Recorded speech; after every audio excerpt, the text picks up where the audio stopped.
मेरे संघर्ष के साथियों, कैसे हो सभी। आज मैं आपके लेके आया हूँ मैथ का वह टॉपिक जो हर एक कॉम्पिटिटिव एग्जाम के अंदर पूछा जाता है, चाहे वो फर्स्ट ग्रेड हो, सेकंड ग्रेड हो, थर्ड ग्रेड हो या कोई सा भी एग्जाम हो। क्लास 9 से वो शुरू होता है और हर लेवल में पूछा जाता है। तो बिना टाइम वेस्ट किए हम सीधे पॉइंट पे आते हैं। आज हम पढ़ेंगे संख्या पद्धति, नंबर सिस्टम। नंबर सिस्टम एकदम इजी वे पढ़ेंगे, ज्यादा नोट्स वगैरह इतना मैं नहीं लिखाऊंगा ताकि आपका टाइम वेस्ट ना हो। सीधा पॉइंट टू पॉइंट अपन पढ़ेंगे और बहुत जल्दी ये सिलेबस कवर करेंगे। तो सबसे पहले आ जाइए आप देखने के लिए संख्या पद्धति होती है नंबर सिस्टम। नंबर जो होते हैं ना वो किस प्रकार से सीक्वेंस में होते हैं। जैसे कि सबसे पहले अपन पढ़ते हैं, जब अपन स्कूल में जाते हैं, छोटे छोटे क्लास के सबसे पहले अपन जब स्कूल जाते हैं तो टीचर्स हमें क्या सिखाते हैं, 1 2 3 4 5 ऐसा बोलने सिखाते हैं ना। सबके सामने ओरली बोलते हैं, अपन बोलते हैं 1 2 3 या 1 2 3 ऐसे। ऐसा तो नहीं बोलते हैं कि सबसे पहले बोलो 0 फिर 1, ऐसा नहीं होता ना।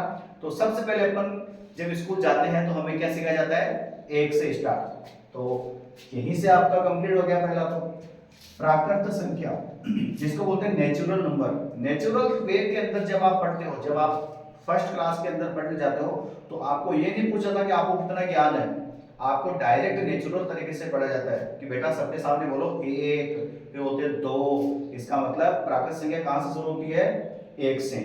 समझ में आया कहने का मतलब? प्राकृत संख्या वे संख्या जो 1 से शुरू होती है और कहां तक चलती है, अनंत तक। अब आपको ऐसा तो है नहीं कि गणित फिक्स सिखाई हो कि 100 तक लास्ट होती है, होता है ना, आगे भी चलते 100 102 अनंत तक चलती है।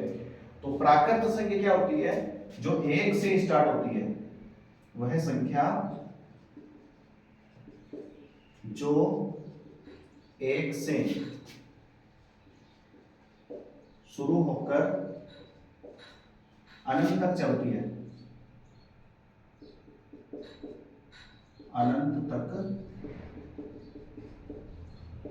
चलती है, ठीक है, वो कहलाती है प्राकृत संख्या। इसको हम किससे प्रेजेंट करेंगे, कैपिटल एन से, क्योंकि ये नेचुरल नंबर है ना। तो इसको किससे प्रेजेंट करेंगे, एन से। तो एन इसको हो जाएगा 1 2 3 4 5 डॉट डॉट डॉट कहां तक चलेगा, अनंत तक चलेगा। आप ऐसे याद रखो कि जब आप फर्स्ट टाइम स्कूल जाते हो तो आपको स्कूल में सीधा 1 से बोलना सिखाते हैं, ठीक है। तो होता है प्राकृत संख्या। ऐसे तो ना 0 से स्टार्ट करो, सबसे पहले बच्चे ऐसे तो ना बोलता है 0 1 इसने बोलते हैं ना, तो 1 2 3 ऐसा चलता है। या जो आज के स्टूडेंट होते हैं, ये फर्स्ट टाइम मैथ पढ़ रहे हैं, जिनको मैथ से डर लगता है, वो क्या भूल जाते हैं कि प्राकृत संख्या कैसे याद रखें, पूर्ण संख्या कैसे याद रखें। कंफ्यूजन कब होता है, जब प्राकृत, पूर्ण, पूर्णांक, परिमेय, अपरिमेय, वास्तविक, काल्पनिक वो सभी संख्या एक साथ आ जाए तो अब कंफ्यूज पैदा होता है। तो उसके नाम याद रखो प्राकृत। प्राकृत को ऐसे लिखा जाता है प्र। तो ये जो है ना, ये वाला डंडा, इसको सीधा खड़ा कर दो यहाँ पर 1। इसका मतलब प्राकृत संख्या कहां से शुरू होती है, 1 से, ठीक है। अब देखो बात करते हैं पूर्ण संख्या। पूर्ण संख्याएं, पूर्ण संख्या क्या बनती है, आप कंप्लीट कब हो जाते हो, जब किसी चीज की कमी हो और वो और जुड़ जाए तो एक पूर्ण हो जाता है ना इंसान। अब पूर्ण में देखो यहाँ पर अड़ा आ रहा है तो 0 को भी शामिल कर दिया इसके अंदर, तो वह या आप ऐसे देखो प्राकृत संख्या में, प्राकृत संख्या में शून्य को शामिल कर दिया जाए, शून्य को शामिल कर दिया जाए तो वह संख्या पूर्ण संख्या बन जाती है।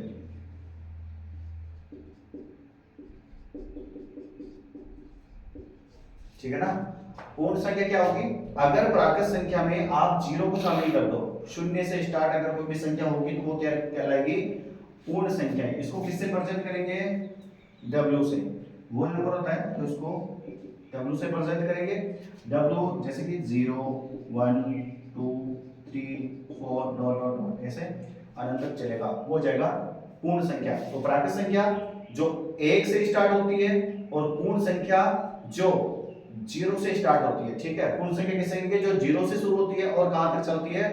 अनंत तक चलती है। इसको W से प्रेजेंट करेंगे। अब देखिए, अब कुछ इंपॉर्टेंट फैक्ट होते हैं जो कंफ्यूजन पैदा करते हैं कि यार ऐसा कैसे होता है। तो देखिए, ये मैं नोट लगा के आपको लिखवा रहा हूं। कोई भी संख्या है, अगर आप उसमें जीरो को जोड़ो या घटाओ तो हमेशा वो की वो संख्या आपको प्राप्त होगी, क्योंकि जीरो का कोई प्रभाव नहीं पड़ता है। आप चाहे उसको ऐड करो चाहे उसको लेस करो। जैसे जैसे कि मान लो अपने पास में 25 है, 25 को मैं जीरो को ऐड कर दूं तो क्या बनेगा? 25 ही बनेगा। इसका मतलब 25 में जीरो को जोड़ दिया जाए तो क्या बन जाएगा? 25 ही बनेगा। और अगर मैं 25 में से जीरो घटाऊं, मतलब 25 माइनस जीरो, तो भी क्या रहेगा? 25 ही रहेगा, ठीक है। पहला समझ में आया?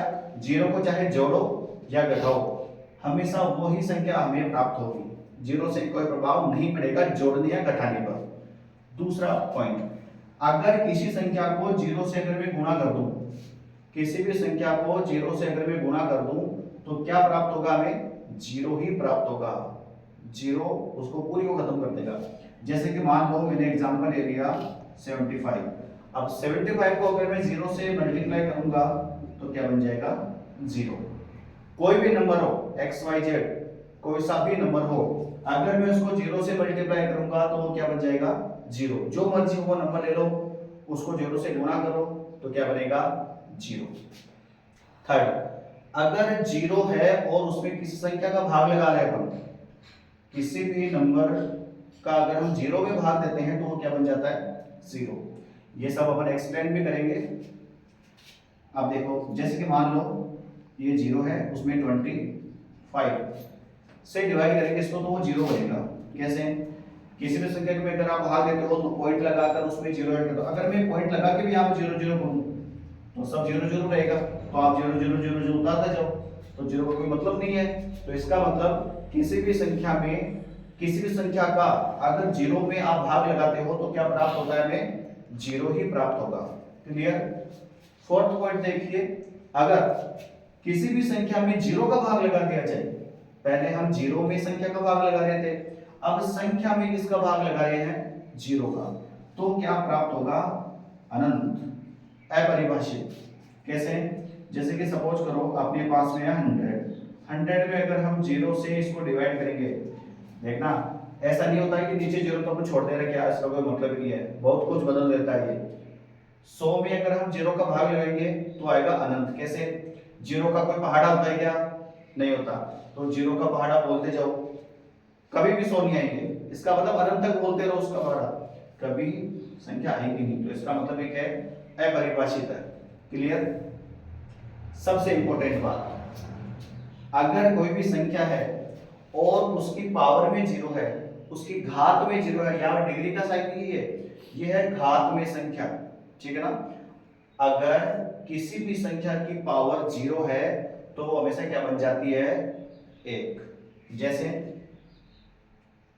20 की घात अगर मैं जीरो कर दूं तो क्या बन जाएगा? एक। इसको कैसे याद रखो? सपोज करो किसी की शादी हो जाए तो उसके बिंदी लगेगी, बिंदी लगाएगी वो। अब बिंदी लगे तो इसका मतलब क्या हुआ कि वो किसी एक की है, वो एक ही रहेगी, ठीक है ना। तो इसका मतलब किसी भी संख्या के ऊपर अगर जीरो आ जाए, उसकी पावर में जीरो आ जाए, तो हमेशा उसका मान क्या होगा? एक, ठीक है। जैसे कि मान लो 100 की पावर जीरो, तो क्या हो जाएगा? एक। बिंदी लग गई, एक बन गई वो, ठीक है ना, किसी एक की है। अब देखो बात करते हैं अपन शून्य योजक योज्य तत्समक। शून्य योज्य तत्समक कैसे होता है? ये इंपॉर्टेंट है, ध्यान रखना, क्वेश्चन पूछते भी हैं कि किसी भी संख्या के लिए योजक तत्समक कौन सी संख्या है। योज्य तत्समक संख्या का मतलब क्या होता है? ऐसी संख्या जिसको जोड़ने पर उस संख्या में कोई परिवर्तन ना हो। सबसे पहले अपन यही पढ़ा था, ये संख्या कौन सी होती है? वो जीरो। अगर जीरो को आप किसी भी संख्या में जोड़ते हो ना तो वो की वो संख्या प्राप्त होती है। इसका मतलब किसी भी संख्या के लिए उसका योज्य तत्समक क्या होगा? जीरो। योज्य तत्समक क्या होता है? हमेशा जीरो, क्योंकि शून्य क्या है? योज्य तत्समक। शून्य को यदि आप किसी भी संख्या में जोड़ते हो तो हमेशा वही संख्या प्राप्त होती है। तो योज्य तत्समक क्या कहलाता है? ऐसी संख्या जिसको जोड़ने पर उस संख्या पर कोई प्रभाव ना पड़े वो कहलाता है योज्य तत्समक। तो किसी भी संख्या के लिए योज्य तत्समक क्या होगा? शून्य। जीरो जो होगा वो क्या कहलाएगा? योज्य तत्समक। वेरी इंपॉर्टेंट है, क्वेश्चन आ सकता है। गुणक तत्समक क्या है? ऐसी संख्या जिसको किसी अन्य संख्या से गुणा करने पर कोई प्रभाव ना पड़े। तो आप बताइए ऐसी कौन संख्या है वो? जैसे कि मान लो मैंने नंबर ले लिए 172, इसको ऐसी संख्या से गुणा करो कि वापस 172 ही बन जाए। इसका मतलब वो संख्या कौन सी होगी? 1। अगर मैं 172 को 1 से गुणा करूंगा तो 172 ही प्राप्त होंगे। तो किसी भी संख्या के लिए गुणक तत्समक क्या होता है? 1। गुणक तत्समक क्या हो जाएगा? 1। किसी भी संख्या को अगर हम दूसरी संख्या से गुणा करें तो वो संख्या हमें प्राप्त होनी चाहिए, तो वो क्या है? 1। ठीक है, तो गुणक तत्समक क्या हो जाएगा? 1। तो अब तक जो अपन ने पढ़ा एक बार वापस फटाफट रिवाइज कर लेते हैं। सबसे पहले अपन ने पढ़ा प्राकृत संख्या किसे कहते हैं? वो है संख्या जो 1 से शुरू होकर अनंत तक चलती है, इसको n से प्रेजेंट करते हैं। जैसे कि n = 1 2 3 4 5 10 अनंत तक चलेगा। ठीक है, उसके बाद में पूर्ण संख्या, होल नंबर। पूर्ण संख्या क्या होती है? अगर हम प्राकृत संख्या में जीरो को भी शामिल कर दें, सबसे पहले जीरो से स्टार्ट करेंगे तो वो क्या बन जाएगी? पूर्ण संख्या। इसको w से प्रेजेंट करेंगे, 0 1 2 3 4 5 अनंत तक चलेगी। उसके बाद में अपन ने कुछ फैक्टर देखे थे, अगर किसी भी संख्या में जीरो को ऐड करें या माइनस करें तो हमेशा वो की वो संख्या आती है। जैसे कि 25 + 0 क्या होता है? 25। 25 - 0 क्या होता है? 25। उसके बाद में सेकंड अपन ने देखा था, संख्या को अगर हम जीरो से गुणा कर दें, किसी भी संख्या को अगर हम जीरो से गुणा करें तो हमें हमेशा क्या प्राप्त होगा? जीरो ही प्राप्त होगा। जैसे कि 75 को मैंने जीरो से मल्टीप्लाई किया तो क्या प्राप्त हुआ? जीरो। उसके बाद अगर जीरो में हम किसी भी संख्या का भाग लगाते हैं तो हमें क्या प्राप्त होता है? वो जीरो। ऊपर अगर जीरो है, नीचे कोई संख्या है तो हमेशा क्या बनेगा? जीरो बनेगा। ठीक है, अगर ऊपर संख्या है नीचे जीरो है, मतलब किसी भी संख्या में जीरो का अगर भाग लगा रहे हो तो क्या बनेगा? वो अनंत, अपरिभाषित। क्लियर?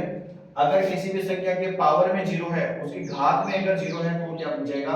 1। जैसे कि 20 की पावर जीरो तो क्या बन गया? 1। 100 की पावर जीरो क्या बन गया? 1। ठीक है, इंपॉर्टेंट चीजें ध्यान रखना। इंपॉर्टेंट बात यह है कि किसी भी संख्या के लिए योज्य तत्समक क्या होता है? शून्य। मतलब किसी भी संख्या में जीरो जोड़ने पर उसमें कोई प्रभाव नहीं पड़ता है। तो किसी भी संख्या के लिए योज्य तत्समक क्या होता है? शून्य। और किसी भी संख्या के लिए गुणक तत्समक क्या होता है? 1। मतलब ऐसी संख्या जिसको गुणा करें तो कोई प्रभाव ना पड़े तो वो क्या होता है? 1। ये आज का अपना टॉपिक क्लियर होता है, प्राकृत संख्या, पूर्ण संख्या और कुछ फैक्ट। अब हम अपन पढ़ेंगे पूर्णांक, परिमेय, अपरिमेय। इंपॉर्टेंट क्या है कि परिमेय संख्या। परिमेय संख्या में आता है शांत और अशांत, किस प्रकार से उनको हल किया जाता है वो सब पढ़ेंगे नेक्स्ट वीडियो में। Thank you.